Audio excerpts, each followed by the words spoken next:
Ajusté con cuidado las ramitas de romero sobre los filetes de salmón, dejando que las rodajas de limón descansaran justo en el lugar perfecto, como le gustaba a Esteban. El horno hizo un clic al alcanzar la temperatura y deslicé la bandeja con suavidad, deteniéndome un momento para mirar el viejo reloj de la cocina. Casi las 5. La cena sería a las 5:30, como cada domingo desde que nacieron los niños. No era lo mismo, claro. Esteban se había ido hace 5 años y la casa se había vuelto más silenciosa, pero no por el sonido, sino por algo más profundo. Aún así, me aferraba a los rituales. El mantel de lino planchado con esmero la noche anterior, la vajilla con pétalos azules desvaídos, un regalo de boda de la tía de Esteban. Valeria siempre decía que era demasiado frágil para los niños, pero la usaba de todos modos. Estas cenas significaban algo para mí. Tal vez más de lo que nunca admití en voz alta. Me compré una blusa nueva para hoy, lavanda con botones de perla. Nada ostentoso, solo bonita. Algo que me hacía sentir que aún ocupaba un lugar que aún importaba. Valeria parecía emocionada la semana pasada, cuando Emiliano mencionó un viaje a Disneylandia, y pensé que esta noche sería un buen momento para preguntar. Tal vez sería algo que pudiéramos hacer juntos. A las 5:30 en punto sonó el timbre. Valeria y Diego entraron en un torbellino de bolsas chamarras y voces que se superponían. «Hola, mamá», dijo Valeria, dándome un beso ligero en la mejilla mientras miraba su celular. Diego la siguió con un asentimiento y un aroma a colonia cara. «Emiliano, Sofía, vengan a saludar a la abuela», llamó Valeria distraídamente, pero los niños ya estaban en la sala, con los ojos pegados a sus pantallas. Sofía murmuró algo que no entendí. Emiliano ni siquiera levantó la vista. Respiré hondo. «La cena está lista. Vengan a sentarse». Se reunieron alrededor de la mesa con la energía de quienes esperan en una sala de espera. Serví los platos en silencio, dándole a Emiliano un trozo extra de salmón. Siempre pedía más. Pinchó el pescado con el tenedor. No me gusta el salmón. Mi mano se detuvo en el aire sosteniendo la cuchara de servir. «Tú siempre lo has comido». «Nunca me ha gustado», murmuró sin mirarme. Miré a Valeria confundida, pero ella estaba ocupada rellenando su vaso de agua. Diego no reaccionó. Fue como si hubiera hablado al vacío. Me senté lentamente. La conversación avanzó a trompicones, charlas sobre la escuela, el trabajo, la nueva clase de pilates de Valeria. Nadie preguntó por mi semana, aunque ya no esperaba que lo hicieran. Aún así esperé el momento para preguntar. Alicé mi blusa, carraspeé, y cuando llegó una pausa me incliné un poco. «Oye», dije con ligereza, «escuché algo sobre un viaje a Disneylandia». Valeria no levantó la vista de su plato cuando mencioné lo de Disneylandia. Siguió cortando sus espárragos en pedazos perfectamente iguales, como si no me hubiera oído. Diego alcanzó la botella de vino y se sirvió otra copa. «Ah, eso», dijo ella al fin con voz ligera, casi ensayada. «Sí, los niños están emocionadísimos desde hace meses. Emiliano lleva la cuenta de los días. Meses». Era la primera vez que oía algo más allá del comentario casual de Emiliano. Forcé una sonrisa. «¡Qué padre!». Estaba pensando, tal vez podría ir con ustedes aunque sea unos días. Hace mucho que no tengo unas vacaciones de verdad». Valeria parpadeó y por un segundo vi algo tensarse en sus ojos. Se recuperó rápido, soltando una risita. «Ay, mamá, qué lindo, pero ya está todo muy lleno, ¿verdad, Diego?». Diego no dudó. «Ya está reservado, mamá. Rentamos una van grande de 15 pasajeros, pero está llena. Somos 14. 14. Repetí el número en mi cabeza, dejándolo asentarse en algún lugar profundo de mi pecho. Mi tenedor quedó suspendido sobre el salmón ya frío. «La prima de Diego, Paloma, también va», añadió Valeria, como si eso lo explicara todo. «Y su hijo. La conociste en nuestra boda, ¿te acuerdas apenas?». Recordaba un apretón de manos rígido, una sonrisa forzada y la leve impresión de que a Paloma no le caía bien nadie en realidad. Diego carraspeó. «Y la verdad sería mucho para ti, mamá. Con tanto caminar las filas tus rodillas, lo miré fijamente. ¿Mis rodillas? Dijiste que te molestaban, respondió encogiéndose de hombros. No lo mencionaste el mes pasado, lo había dicho. De pasada, después de rastrillar hojas durante 2 horas. No había vuelto a mencionarlo. Estaría bien, dije suavemente, más para mí que para nadie más. Bueno, intervino Valeria. Ya está todo pagado. Lavan los boletos, los hoteles. Sería muy complicado cambiar algo. Asentí despacio con intención. La habitación de repente parecía más pequeña, la mesa más larga que cuando nos sentamos. Emiliano alcanzó su agua sin mirarme. Sofía le susurró algo a su hermano y se rió por lo bajo. Bajé la vista a mi plato y coloqué la servilleta encima con cuidado. Entiendo, dije. Las palabras flotaron como vapor desvaneciéndose antes de que pudieran ser cuestionadas. Terminamos la cena en silencio salvo por el tintineo de los tenedores y los recordatorios ocasionales de Valeria a Sofía para que se sentara derecha. Serví el pay de todos modos aunque nadie lo pidió. Nadie lo terminó tampoco. Cuando recogieron sus cosas para irse, Valeria me dio un beso en la mejilla y sonrió como si nada hubiera cambiado. ¿Entiendes, verdad? Siempre has sido tan práctica. Los acompañé a la puerta y los vi desvanecerse en la oscuridad el sonido del coche de Diego perdiéndose calle abajo. Cuando volví al comedor, la mesa aún olía ligeramente a limón y romero, pero el espacio se sentía vacío como una habitación empaquetada para la vida de alguien más. Ya había lavado los platos y apartado el pay a medio comer cuando noté el papel bajo la silla de Diego. Al principio pensé que era un recibo o tal vez una hoja de los cuadernos de los niños. Me agaché despacio para recogerlo, haciendo una mueca leve al estirarme bajo la pata de la silla. Era un itinerario impreso. El encabezado decía en negritas viaje familiar a Disneylandia, confirmación final. Debajo una tabla, nombres, fechas, información del hotel. Mis ojos recorrieron las columnas sin querer. Ahí estaba claro como el agua alquiler de una van de 15 pasajeros, 7 noches reservadas y una lista de viajeros. Conté. 14 nombres. 14. Y al final en negritas la prima de Diego, Paloma, junto con su hijo. Las últimas adiciones. Me quedé parada junto a la mesa inmóvil, con el papel temblando ligeramente en mis manos. Por un momento pensé que estaba malinterpretando, que tal vez había otro vehículo, otro arreglo, pero no, todo estaba ahí. 15 asientos, 14 ocupados. No se habían quedado sin espacio. Habían hecho espacio para alguien más. Mi nombre ni siquiera fue considerado. Un zumbido sordo llenó mis oídos. Coloqué el papel plano sobre la mesa y lo alicé con ambas manos como si eso suavizara los hechos que me miraban fijamente. No me olvidaron. Decidieron no incluirme.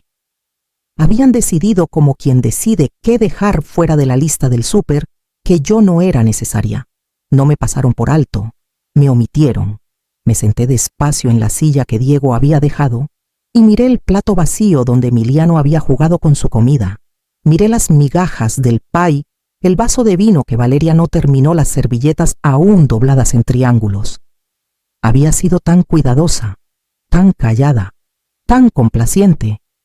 ¿Y qué tenía para mostrar por eso una cena que terminó en silencio y un papel que decía la verdad mejor que cualquiera de ellos? La casa crujió ligeramente cuando la calefacción se encendió.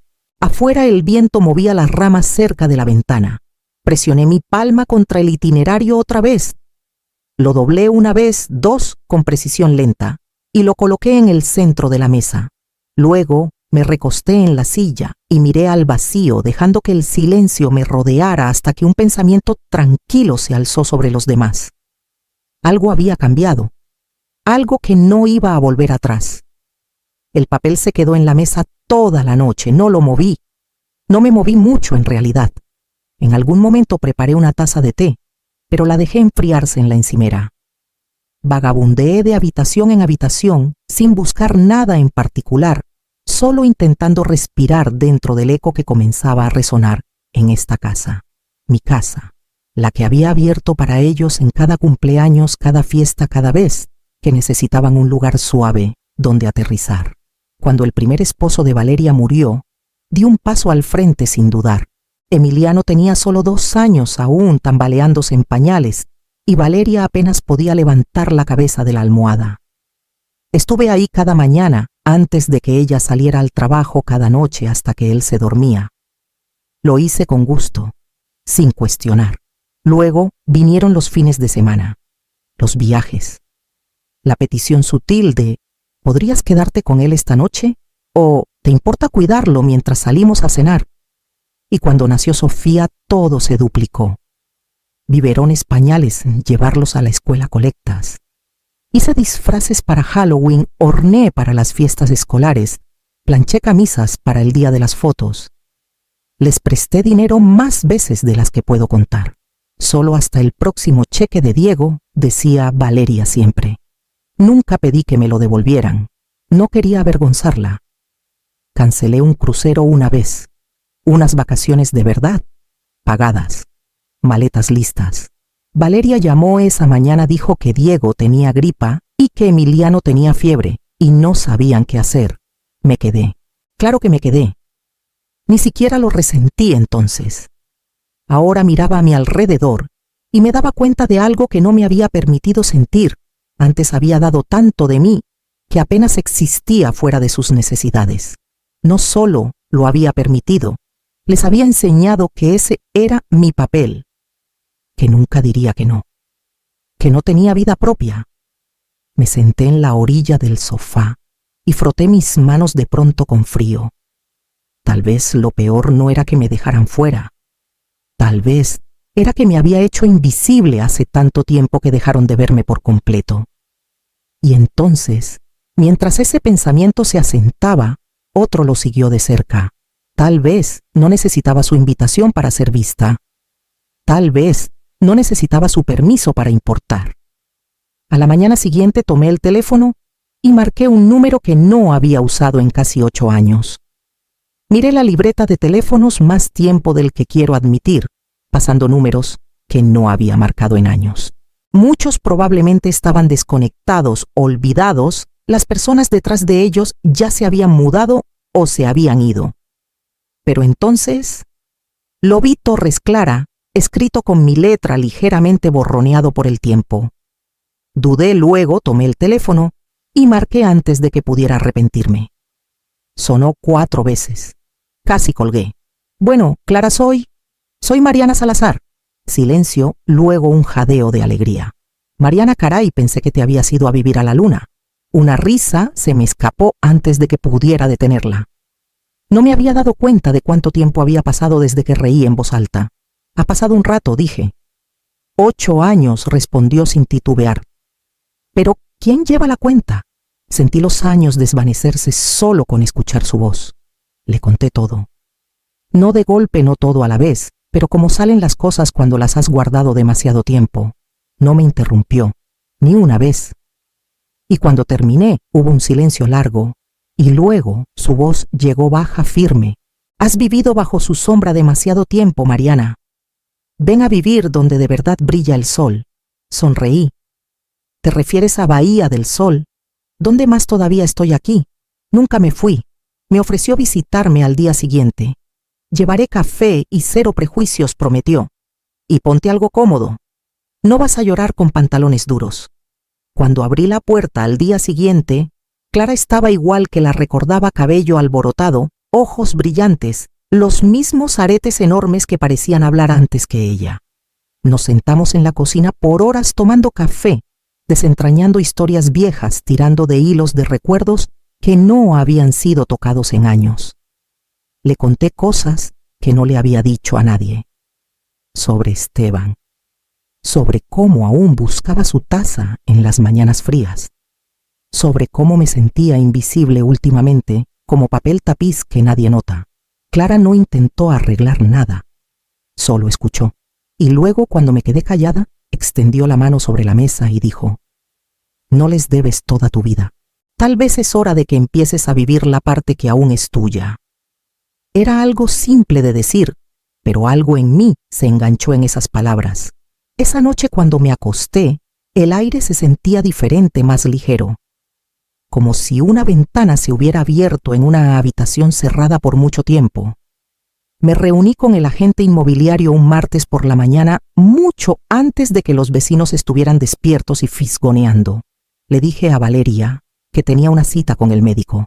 No era mentira exactamente, solo no del tipo que ella esperaba. Se llamaba Rubén Castillo, un hombre amable con ojos gentiles y sin afán de vender de más. Recorrió la casa en silencio, tomando notas, mirando los detalles, asintiendo ante cosas que yo había dejado de ver. Cuando me dijo cuánto podía valer la casa, parpadeé. Tanto pregunté atónita. Es un mercado de vendedores, dijo sonriendo. Buena estructura, buena ubicación. Puedo tener compradores listos para el fin de semana si vas en serio. Lo estaba, más que en nada en años. Esa noche abrí mi laptop y busqué Bahía del Sol, Nayarit. Las fotos me hicieron sentir un nudo en el pecho del bueno. Un pueblito costero. Acantilados bajos, playas tranquilas, hileras de casas pintadas de colores suaves. Y ahí estaba una casita en una calle tranquila, a menos de 3 cuadras de la de Clara. 2 recámaras, persianas blancas, un columpio en el porche. El anuncio decía vista al mar, pero yo solo veía posibilidades. Envié una consulta a la gente. A la mañana siguiente abrí el closet de los blancos y empecé a empacar. No con pánico, no con secretismo, sino con intención. Una caja a la vez. Revisé cajones, estantes, álbumes de fotos. Tomé lo que importaba. Dejé lo que no. No le dije a Valeria. No le debía eso, no todavía. No cuando ella había elegido informarme de su vida en pedazos y omisiones. Esa semana me reuní con un abogado y le pedí que revisara mi testamento. El 50% de lo que tuviera quedaría para Emiliano y Sofía, guardado hasta que fueran adultos. El resto iría a un fondo para apoyar a maestros jubilados en el distrito donde trabajé toda mi vida. Valeria y Diego no estaban fuera, pero ya no eran el centro. Solo quiero que refleje cómo me han tratado, le dije al abogado, y lo que he aprendido. Esa noche, mientras doblaba los últimos recuerdos en una maleta que no tocaba en años, no sentí miedo, solo claridad. La clase que llega cuando dejas de esperar a que alguien te vea y decides verte a ti misma. Valeria llamó la mañana en que se iban. Oye, mamá, dijo con voz despreocupada. ¿Podrías pasar por la casa mientras estamos fuera? Solo para regar las plantas y recoger el correo. Solo estaremos fuera una semana. Ni una palabra sobre el viaje, ni una mención de que yo no era parte de él. Claro, dije. Mi voz sonó tranquila, serena. Casi no la reconocí. Gracias. Eres un sol. Colgamos y me senté a la mesa de la cocina mirando mi taza de té. Un sol. Eso era en lo que me habían reducido en su mente, alguien que entra, arregla las cosas y luego desaparece silenciosamente otra vez. Esa tarde me paré en la ventana mientras cargaban sus maletas en la van. Emiliano arrojó su mochila al asiento trasero sin cuidado. Diego revisó las correas del portaequipaje. Valeria dio instrucciones de última hora a los niños, mientras Paloma reía demasiado fuerte por algo que no pude escuchar. La calle estaba silenciosa salvo por sus voces. Nadie miró hacia arriba. Nadie volteó hacia mi casa. El motor arrancó y la van se alejó en un arco lento, doblando la esquina como cualquier familia que sale a crear recuerdos, sin despedidas, sin mirar atrás. Cuando la calle quedó vacía, me aparté de la ventana y tomé la bolsa pequeña que había empacado la noche anterior. Todo lo demás ya estaba en almacenamiento o en camino. Cerré la puerta principal con llave. Deslicé las llaves en un sobre para el agente inmobiliario. Lo dejé en la mesa del pasillo. Una última mirada al lugar que había albergado tantas versiones de mí. Luego salí, cerré la puerta y seguí caminando. Regresaron un domingo por la tarde, justo cuando la luz comenzaba a desvanecerse. Valeria abrió la puerta con su movimiento habitual, esperando oler los saquitos de lavanda que siempre ponía en los cajones del pasillo. En cambio, el aire estaba quieto, plano vacío, sin aroma de cena, esperando, sin música suave, sonando desde la vieja radio en la encimera. Llamó mi nombre una vez. No hubo respuesta.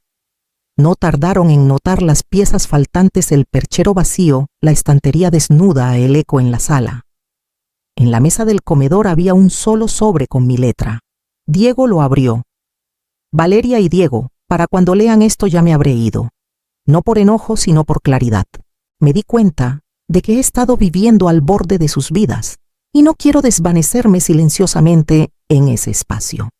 Encontré un lugar donde me siento yo misma otra vez y pienso pasar el tiempo que me quede viviendo plenamente, no esperando. Siempre serán bienvenidos a visitarme cuando y si quieren verme, no solo usarme. Con cariño, mamá Diego se quedó inmóvil leyendo 2, 3 veces. Valeria se llevó la mano a la boca. No nos dijo, susurró, pero el rostro de Diego palideció, su respiración de pronto entrecortada. No dijo caminando hacia el escritorio. Abrió el cajón donde guardaba documentos, sacó una carpeta. Dentro estaba el papeleo que había presentado al banco, una solicitud de préstamo, respaldada por la herencia futura de la casa. La miró como si de repente estuviera escrita en otro idioma. Cambió todo, dijo. Llegaron a media mañana cerrando la puerta del coche un poco más fuerte de lo necesario al bajar al camino de grava. Los vi desde el porche con el pincel aún en la mano, un lienzo a medio terminar en mi caballete. El océano brillaba detrás de ellos como si también hubiera estado esperando este momento. No corrí a recibirlos. Los dejé caminar hacia mí.